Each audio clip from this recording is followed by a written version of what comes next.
le privilège d'être choisi.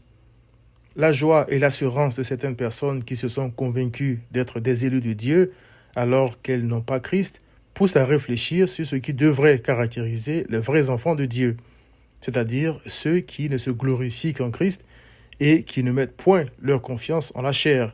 Philippiens 3, verset 3. Le récit de Marc m'a fait repenser à tout ça.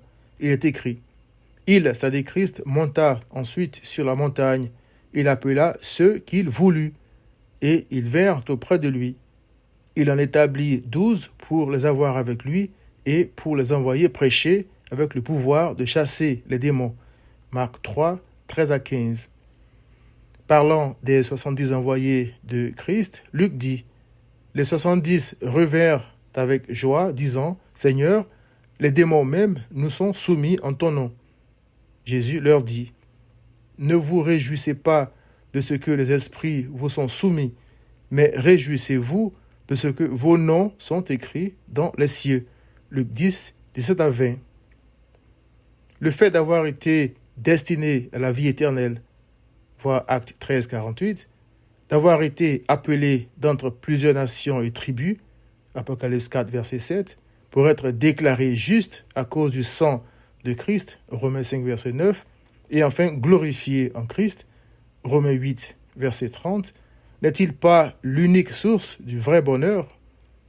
Si les idolâtres se réjouissent, tout comme ceux qui prétendent être élus alors qu'ils n'ont pas Christ, sans lequel nul ne peut prétendre connaître Dieu, selon Jean 14, verset 6, les croyants ne devraient-ils pas se réjouir doublement? Ceci m'a fait réfléchir à ce que Paul recommande vivement aux croyants en disant: Réjouissez-vous toujours dans le Seigneur. Je le répète, réjouissez-vous. Philippiens 4, verset 4. Ma méditation m'a permis de me rendre compte de deux choses. Premièrement, ceux que Christ a choisis et envoyés étaient dans la joie, Luc 10, verset 20, parce que Christ les a choisis alors que rien dans eux-mêmes ne les prédisposait à son choix. Voir 1 Corinthiens 1, 27. Acte 4, verset 13, par exemple, dit que Pierre et Jean n'étaient pas instruits. De plus, ils avaient tout abandonné pour suivre Christ. Voir Matthieu 19, verset 27. Donc, n'avaient rien, mais ils se réjouissaient quand même parce que Christ était la source de leur joie. Or, Christ ne change jamais. Deuxièmement, je me suis rendu compte que je ne me réjouissais pas en Christ comme il le fallait parce que je ne prenais pas vraiment la peine de méditer sur le fait d'avoir été choisi par Christ. Et aussi parce que je me laissais intimider par mes péchés et les circonstances de ma vie. Or, si je suis uni à Christ, c'est parce qu'il l'a voulu. Voir Marc 3, verset 13. Et ni mes faiblesses, ni les circonstances de ma vie ne peuvent changer mon union à Christ, selon Romains 8, 35.